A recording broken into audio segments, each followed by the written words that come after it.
Hey guys, it's me, Irish Hammer, back again with another video, and this time I'm going to be discussing Lopetegui so far, and basically talking about the pros and cons. Hint, there's going to be a lot of cons. I just think so far we're seeing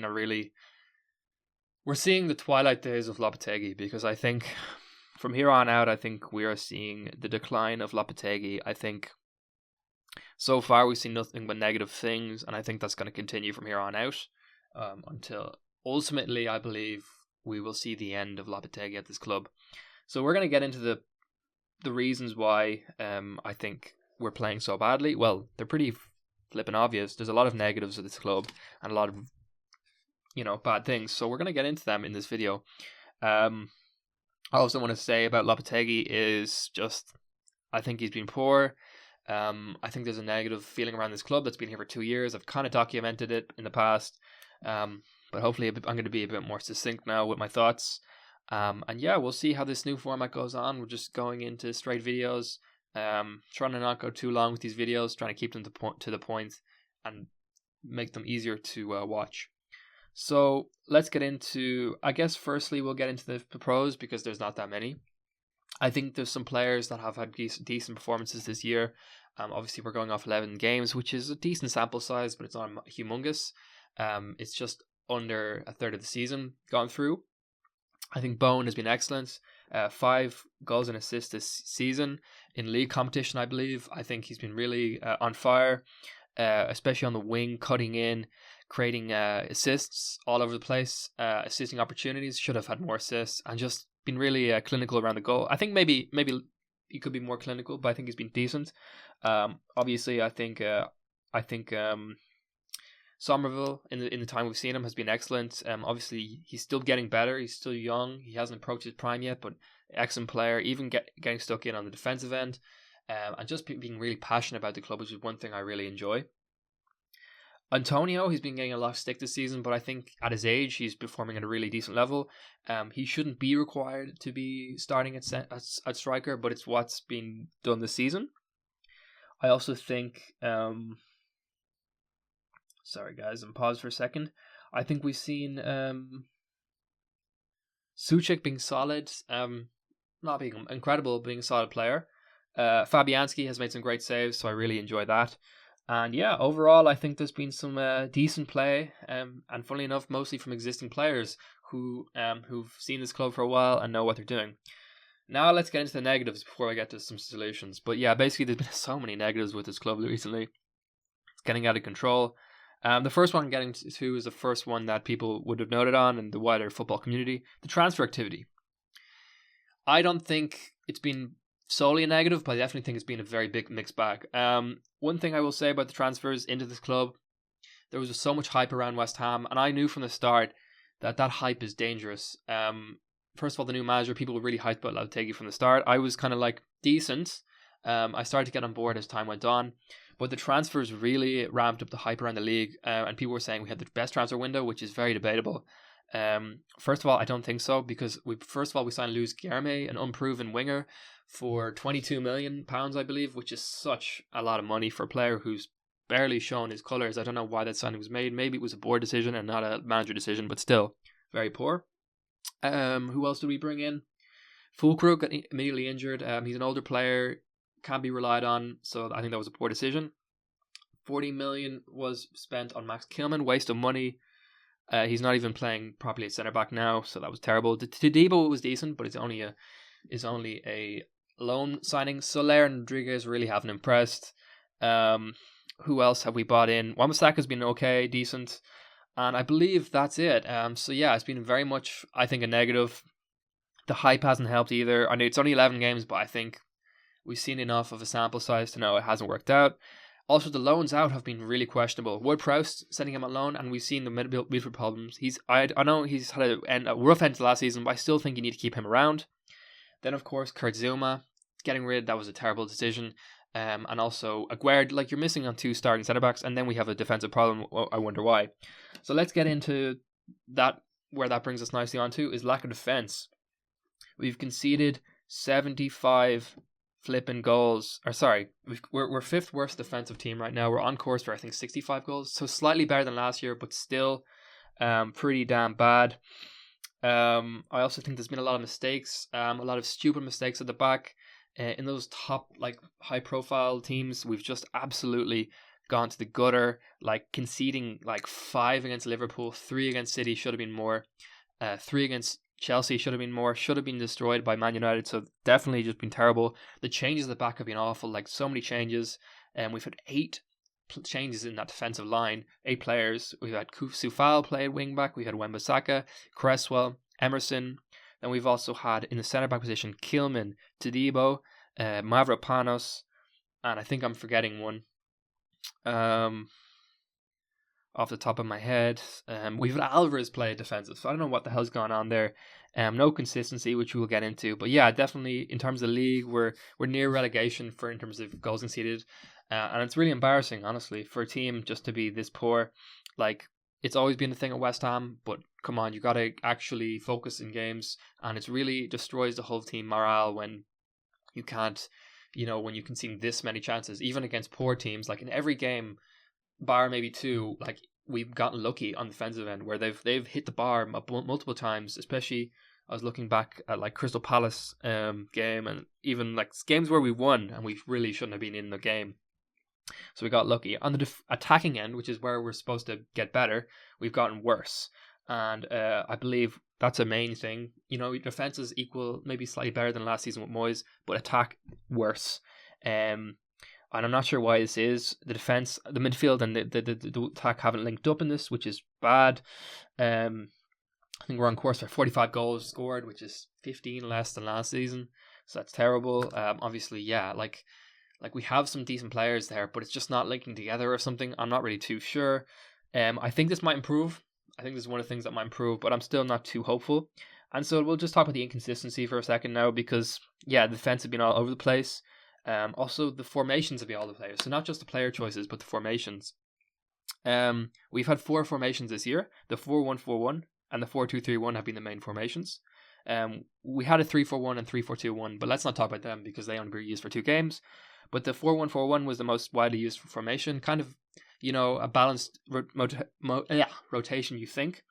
Probably slightly weak on the midfield end, but then the 4-2-3-1 is more defensive. So you think that's how it's going to work.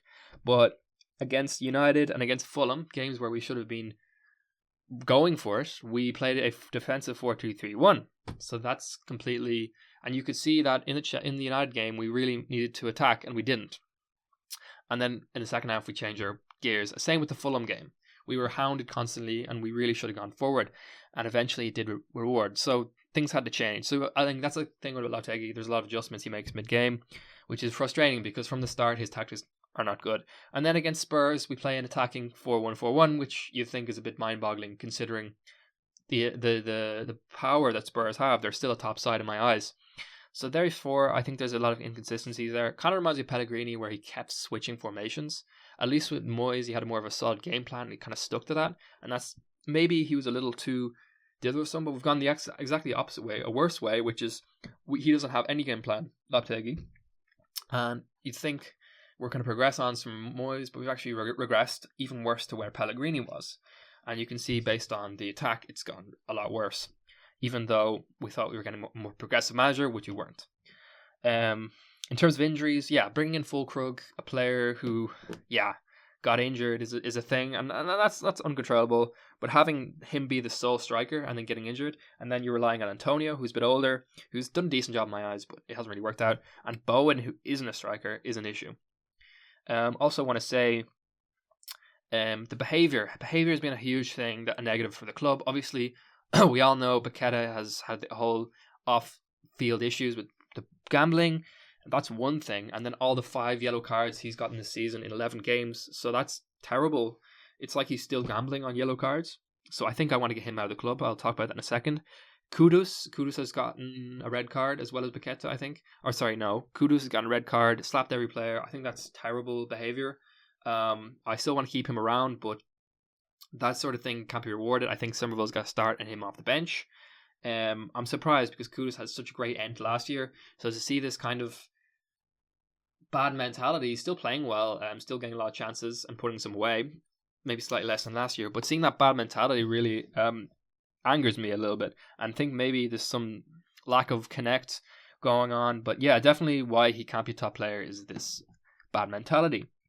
So those two things combined have led to a lot of issues with the team, because if you have Kudus and Paqueta firing, the attack should be firing, but without that it struggles, because you've got Bowen trying to carry the team. Antonio, he's not what he once was, and then you've got pretty much a lot of youngsters being thrown around. That's another thing, the midfield. Now that's been a big talking point.